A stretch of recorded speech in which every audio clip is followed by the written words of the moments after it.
Welcome, Super Friends. Episode 1, Tales from the Ghetto Window. As I tell my adventures from the day it all started till what got me here right now. How I went from all kinds of different places. And I'll tell you, but you know, to make it official, I gotta have a little theme music, right? So let's go with a little something here. YouTube, I didn't copy this, just so you know. There we go, a little Master Legend tells you story music.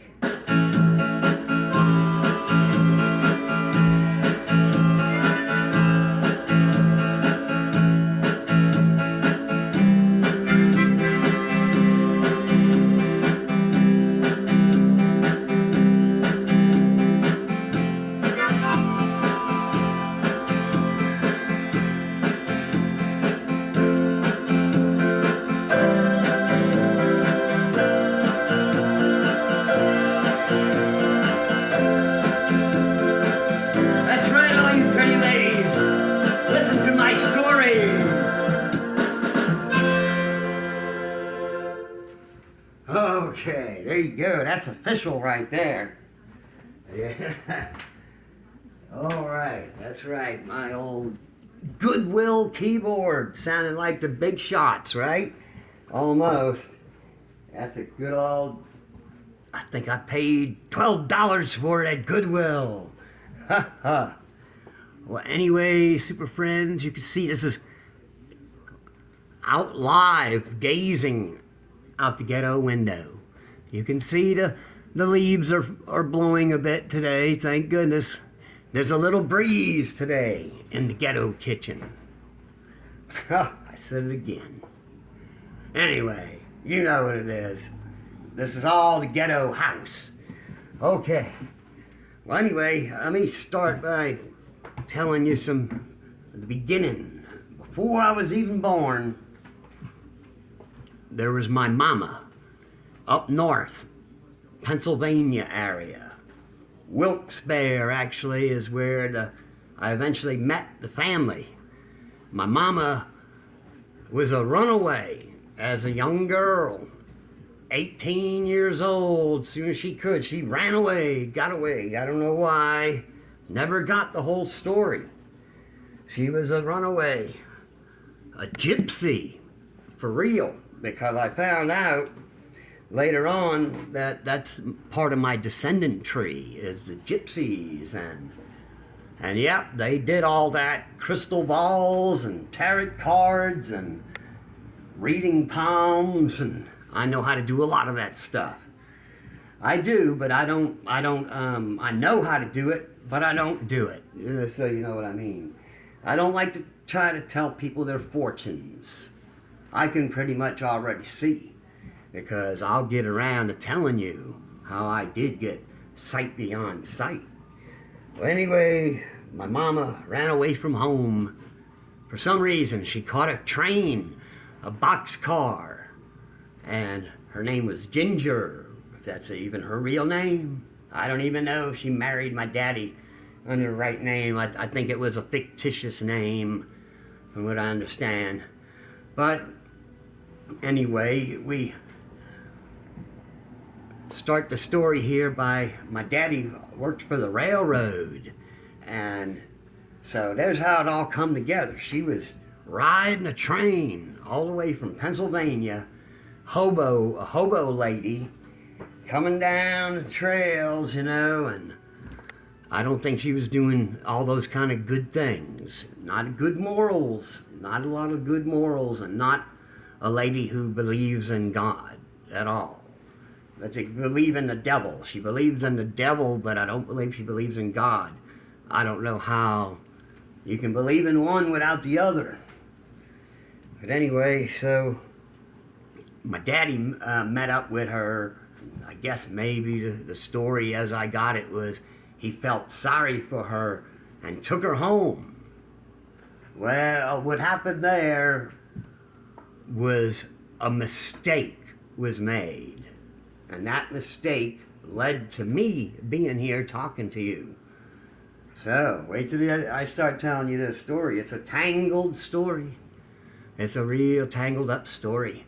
So, and I heard this from people that, little bits and pieces that I put together from my godfather.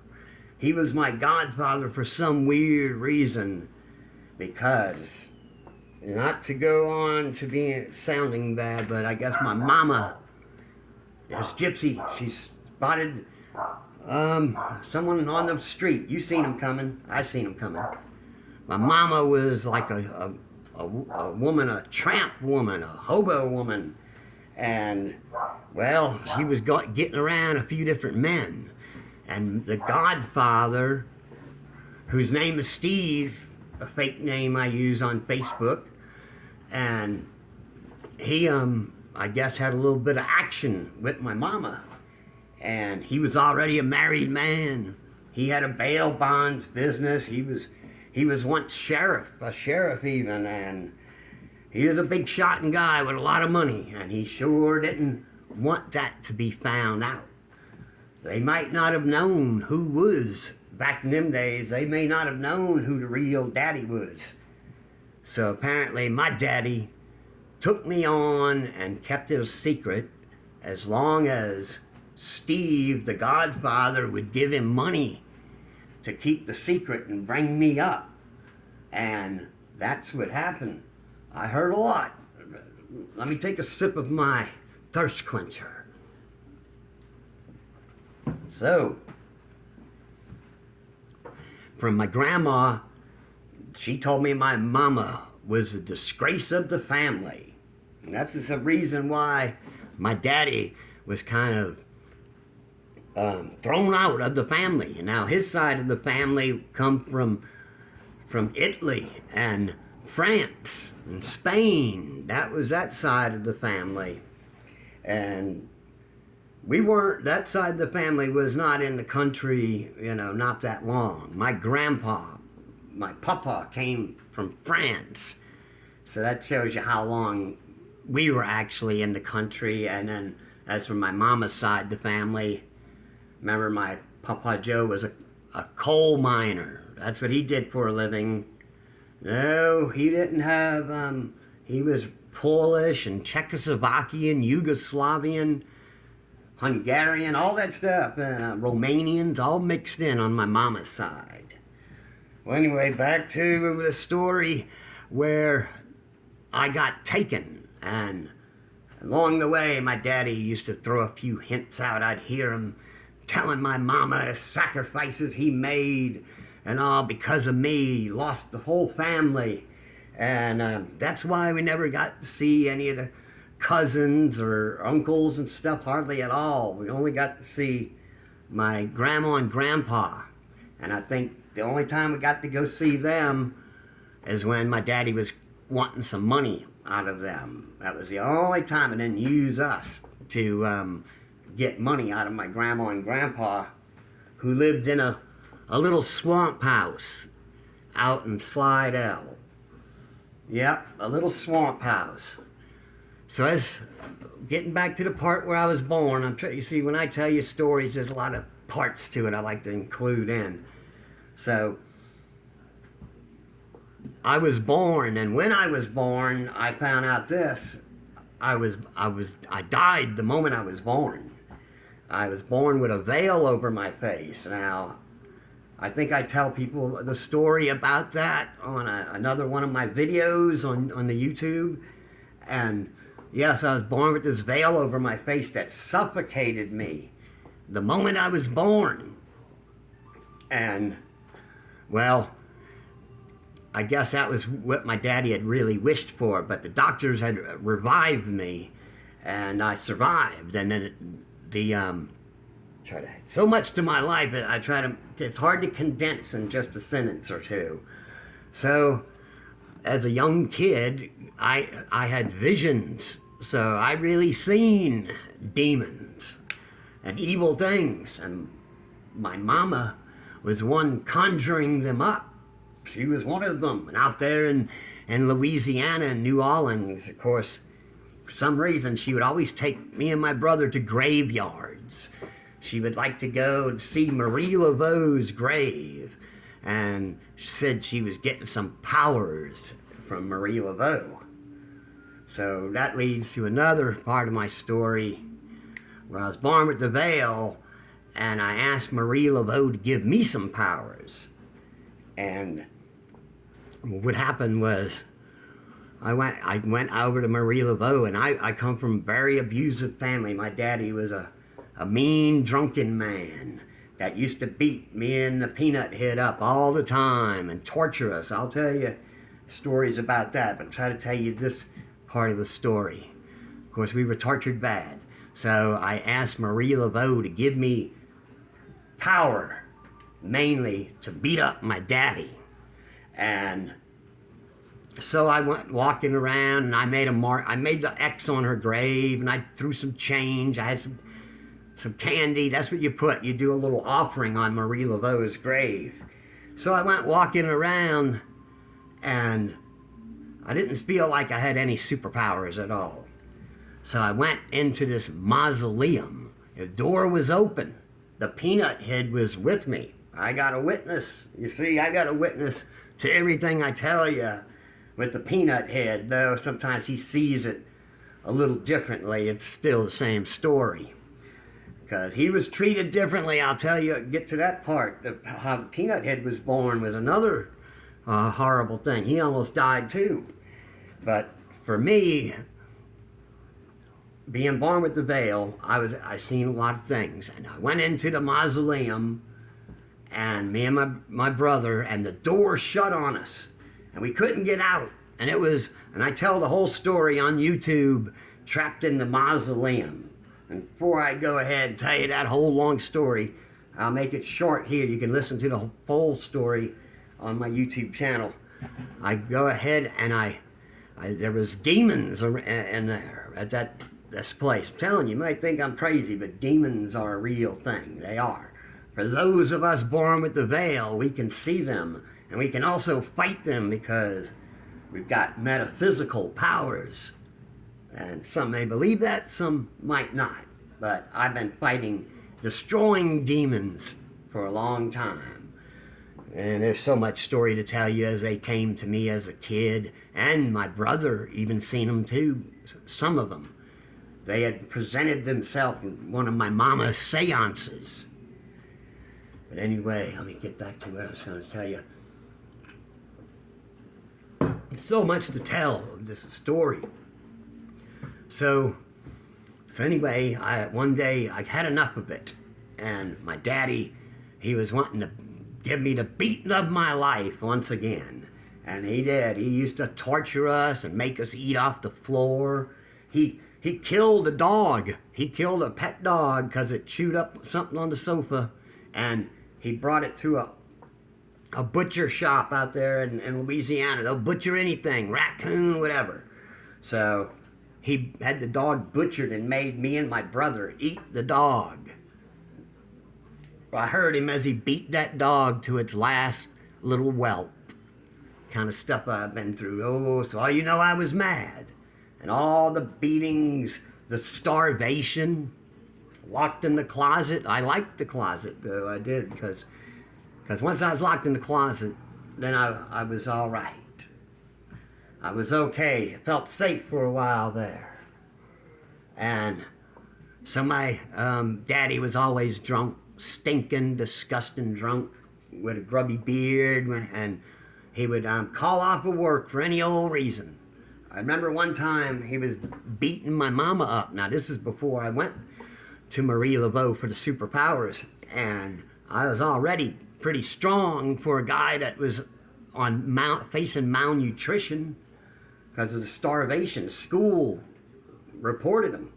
So many stories. Well, anyway, one time I picked him up off my mama and set him down on the ground, and he went, oh! And his back was hurt. He took off a week from work and was at misery all day, all night long with him around. I was wishing I was at school, and I tell you, they sent me to a Catholic school with horrible people, They said there was a Catholic school, but it seemed like it secretly demonic. That's another story for you. But anyway, the day came, I said, I had enough. And my daddy, this is what they used to do. They used to beat me and my brother real bad. And then, because my mama, she liked that. And that's the only way they would go to the bedroom, if you know what I mean. So after they beat me and my brother bloody, I'm talking lash whelps on top of whelps. And they finally, they painted the windows black and put stuff on the outside so no one could look in, because neighbors were getting suspicious of all the child abuse that was taking place there. And we knew we were being abused, and they tried to keep us away from everyone. And then came a time when I was lucky. I got myself kicked out of Catholic school. And I got myself kicked out of Catholic school just to get away from those people. Another story, the Catholic school, I would tell you this whole nother story. So I started going to regular public school. He hated it because public school was the ones that reported when I was starving. And he hated it because Catholic school condoned child abuse. So they'd see you with black eyes. There'd be other kids with bloody mouth, whatever, and busted lip come into school, and the teachers didn't care one bit how it happened. Public school is not much better, but here they loved it. They really loved it. So when the day came, I was prepared. I had my backpack full of stuff, survival gear, and I knew the woods real good, because I did get to go out sometimes and go run around in the woods. And there was old trails, hundreds of years old trails, plantation houses. I used to go hang out in those plantation houses. Those houses are still standing, and they're built better than the house I'm living in now. A lot of houses. They were built good, those plantation houses. I tell you, I wouldn't mind living in one. They weren't bad, the ones I was hanging out in, where I found a couple of ancient books. A whole nother story for you. Where I found these witchcraft books. I learned a lot of stuff. I became smarter than my mama at the witchcraft, and she hated it. Well, anyway, the day came. I know I keep saying anyway and anyway. So my daddy said, get in the living room and take off all your clothes. And that's how he wanted to do it. It was sicko, perverted people. And so I said, no more of that. That's not happening ever again. And he says, what? So you think you're a big man now? And I said, I didn't say that, but I'm not letting you abuse me anymore. What you've been doing is child abuse. He says, oh yeah, I'll show you child abuse. So he swung at me. By then, I could have easily blocked it. I had already been getting lessons from a guy named Ray, who I called Master Ray. And he helped me out. He was a Green Beret that taught me all kinds of stuff. Lots of stuff, even war games, strategies, made me smart. All them strategies worked. And anyway, he hit me. I let him hit me. He busted my mouth, and I said, now it's my turn. And I think I was only 12 or 13 years old when this happened. And I mean, all that anger and the power, and like from Marie Laveau, I hit him, bang, and he went flying out the living room. He hit the sliding doors, went into the kitchen, flipped over a chair, hit the refrigerator. The refrigerator fell down and all the stuff spilled out. And I picked up the kitchen chair and I was getting ready to beat him with it. And my mama came to save him. And he says, Ginger, call the police, get my gun. Because he knew he couldn't beat me. And I was ready to really get him too.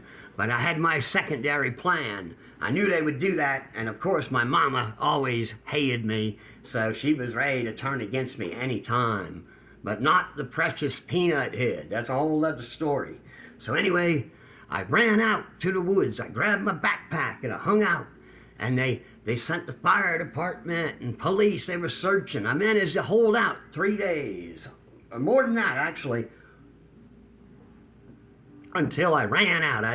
There was no berries to even pick around there or anything. So and them deep woods. And I went to a friend of mine's house, and I said, "Hey, man."